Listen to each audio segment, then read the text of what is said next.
Dale Cronin in the cage now in the blue corner. Strong beard. Introducing first your fighter in the red corner, representing Leicester Shoe Fighters, it's Lewis Ferrar!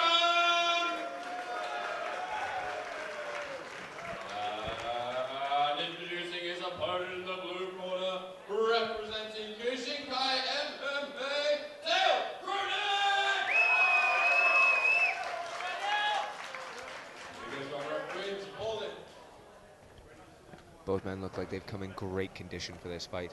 Dale Cronin definitely had a tougher weight cut yesterday, but he's completely hydrated.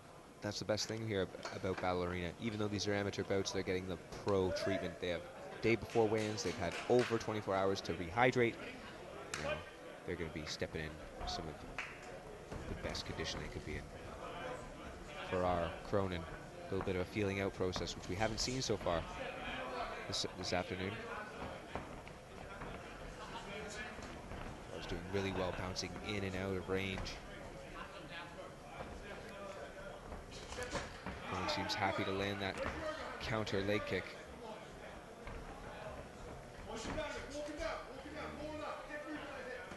Oh, nice boxing from both fighters. Calls for combo from the Leicester Shoot Fighter corner. We've seen a few wild fights so far, Steve. It's a bit more left hand composed, but lands. it's tripped to the floor. Oh, lovely left landed. Pulled into the guard of Dale Cronin. This is good from Cronin. He's using it to slow it down. Gather senses if he was hurt at all during that shot, whether it was a slip or not. Oh, he's looking for a sweep, but he could get past because of it. Oh, it's almost an omoplatter attempt. It looks like it. He hasn't gone completely to the side.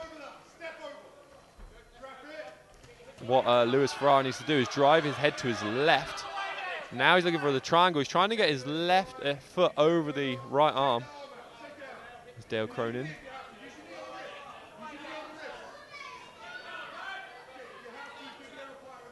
He's doing a good job there, Cronin. He's controlling both arms, making it very hard. Oh, now he's going to be on top with a triangle.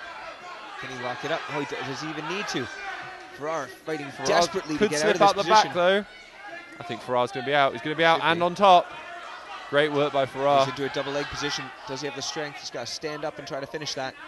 What a fantastic little backwards and forwards grappling match. Power underhook shows up again. You do love a power underhook, don't you, Steve? Just push the head down. But Cronin's doing well to keep Ferrar guessing. He picks him up high into the sky and looks to drop him the wrong way. Excellent work by Cronin to land on his feet. Cronin looking for maybe a judo throw. Cronin's doing well just to smother Ferrar up against the fence right now and try to slow things back down. Cronin's had really good fundamentals, Steve. Good fundamental boxing, good fundamental guard work, and now good fundamental cage wrestling. He's got his head in great position here. His leg in between his legs so he can elevate the hips of Ferrar and try to drag him to the mat again.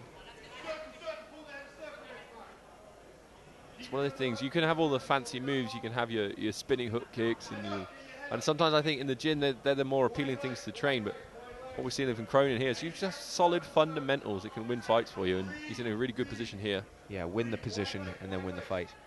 Ferrar's gotta get out of this position. Gotta start using his own head position to reverse it. 10 seconds left. 3-minute rounds. Not a lot of time to work, but a lot of time to make an impression like Ferrar and Cronin have done. This will be a tough one to call this round. Depends on whether you score that. It's all about the takedown, isn't it, Steve? Was it a trip or was it a takedown? And then from the bottom, he ended up on top, and it was almost a submission attempt, but it wasn't close enough that you can really score very much from it. And he wasn't able to hang out too long in that mounted triangle that you noticed as well. Yeah, he couldn't lock it up. It's almost like it was his bad side. Almost. It's good to see such a display of different skills here, and seeing that both fighters have a lot to take, whether it's standing or on the ground. I think we're going to see Ferrar try to come out and maybe flip the script a bit more. Either go back to his kickboxing and try to bridge the distance a bit better. I wonder what we're going to see from Cronin, because he's got to have a lot of confidence coming into this next round. Yeah, I felt like he was, although he ended up on the bottom because of the trip, but otherwise he seemed to be having just a slightly better of the grappling exchanges. So could we see Lewis Ferrar try and keep it on the feet now? Or maybe instigate a takedown, get on top, and focus more on just staying on top. You know, it's Dan Kirby in the corner. Those legs. Dan Cronin, yep. Barely fit in those jeans. Ferrar's desperate to come out right now. He wants to make a statement here in the second round. They're very evenly matched, these two men. Yeah, Cronin looks a little bit more tired of the two. I think there was a bit of a weight cut there for Cronin Yeah, he is big. to get to 145 pounds. Oh, nice head movement. Lovely. He makes him eat 2 right hands. It's almost a mistake to clinch up at the end. He landed a few. Yeah, makes him He's got distance. They got to start posting on the chest and getting away. I think so many of these battle arena fights, Steve, are decided by this who can hold who against the cage, and people just don't drill it enough in class. You know, it's almost a separate martial art now in itself, is a cage craft or cage work. And we're seeing just that little bit better position. Head position is winning this for Dale Cronin. I don't think he's necessarily stronger. It's just he's got better body position. Oh, and that proved it. I mean, kind of just made him wilt, didn't yeah, he? wilted under that head pressure. Perfect now, description. Again, you see Cronin there with the hand on the head, pushing the head down. Yeah, This is great. It's just a great way of dominating your opponent, making them carry you. He's like a wet blanket there, and slowly but surely you're seeing the light going out of Ferrar's eyes. He's not enjoying this part. This is where some people get frustrated with MMA, with like wrestlers and grapplers that do this kind of strategy to win rounds. But I think there's something quite beautiful about it. You know, we need to see from Louis Ferrar some problem solving from his corner. His corner is Nathan Leviton's very experienced. He's giving the advice, but Louis Ferrar is not being able to implement the fighting the head position to get out of here. Needs to keep his back straight, head to head. That's better. Now he's turning it because he fixed his head position. Yep, he found the head position, and then he was able to turn it back. He's got it still in that position. He needs to break away here and try to land some shots and keep Cronin off of him. There we go. I think Cronin's going to land and then Got a finger slipping out of the glove there. another. Little time. Back to it. Maybe a good little tactic there. A little breather for Ferrar. He's got to keep Cronin off of him. He's got to use his jabs a bit more. Oh, swinging wild. Just big. He's trying to throw a fastball there. I think Cronin's going to choose his moments for a counter. Cronin's coming with that lead right hand too. Let's see him with a bit more of that head movement that we saw just at the beginning of the round. He really was able to step in and land right hands. Oh, nice leg kick. Almost a lazy leg kick, and sometimes they really hurt. It's like a dead weight behind it. Ferrar is all kinds of hurt right now, I think. We just got to look at him when he had that failed shot to the body. Cronin's doing so well, making him just carry him the whole time. Yeah, it's got to be exhausting for Ferrar. Constantly trying to fight this head position. He's got an underhook on the left side. Does Cronin. He's got great head position. He can start landing knees to the legs or body if he wants to, it will. With 10-second warning. Kyokushinkai as a team, their fighters are just so good, Steve. They've just got better and better. So technical. Whenever we see them fight, we know Kirby's boys are just going to be technical and sound and have those fundamentals down, which a lot of gyms just don't have. And they keep fighting, right? They keep fighting, yep. looking at what they can improve, what areas of their game needs to develop, and that's where you get the real improvement. So if you have a team that's going out and competing consistently, they're going to get better. Win, lose, or draw, they're going to get better, and that's what we're seeing from the Kyokushinkai. And a great team over here in Leicester Shoot Fighters, but Ferrar just seems to have not got really any answer there up against the cage. And I think both men are expending a lot of energy. But you're just looking at the body language of Ferrar there. He's slumped over. He's taking deep breaths. He needs to have his chest up. He needs to be signaling to his brain and to his opponent that he's still in this fight. Cronin too is slumped up against the side of the cage. There must be a lot of energy expenditure there. Well, there's that thing that being pressed against the cage. Both men are often using 100% of their effort and strength, even though it looks like they're just cancelling each other out. So to the outside person, I've seen people in crowds at MMA events be like, "Why are they so tired? Aren't they supposed to be fit?" And it's like, you try holding or being held against the cage for 3-4 minutes. It's so exhausting. While you're all excited and full of adrenaline. Yep. This is gonna be the one for all the marbles. You got to think that Ferrar's corner has got to put something into him. He needs a fire line under him. He needs some urgency. Ferrar needs to just throw some straight shots. Cronin It's just one ducks thing. under. It's one thing stepping in, but you got to step in with some shots. Cronin's as head well. move is fantastic. Lovely leg kick there.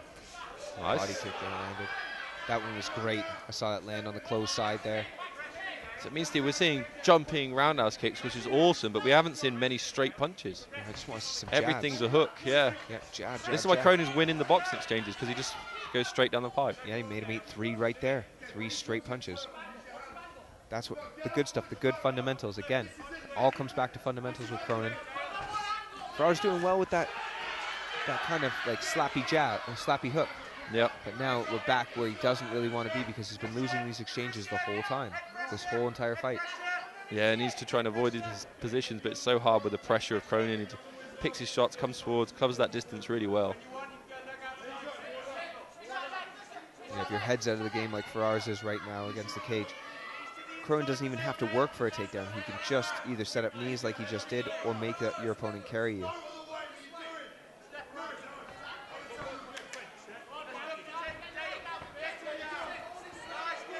Nathan Leverton in the left street fight. Oh, guillotine. There's a guillotine attempt. So hard to finish with these big gloves on.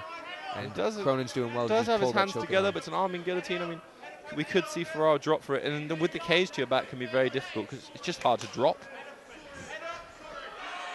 And Cronin's on the side of his legs. I think there's no danger of this choke. Makes it difficult for Cronin because it's hard to him to pass to the right, which is the way he wants to go to avoid this guillotine, but the cage is in the way. Maybe. He's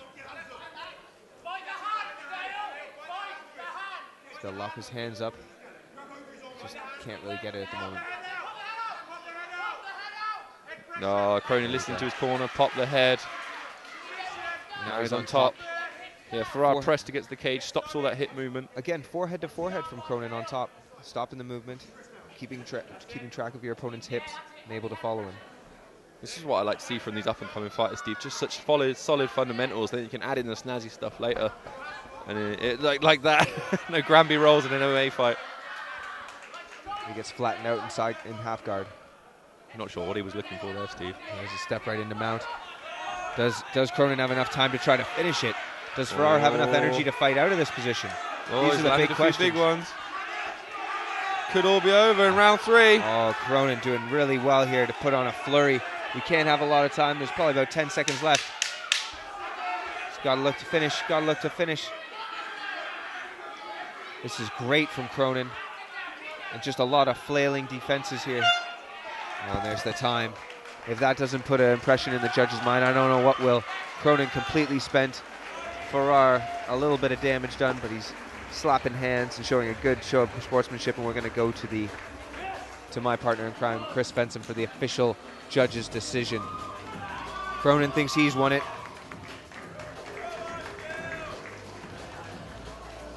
Ferrar's got to look about him about disbelief. Got to get in there. Got to be able to take it everywhere and be competent everywhere. And Dale Cronin definitely was this afternoon.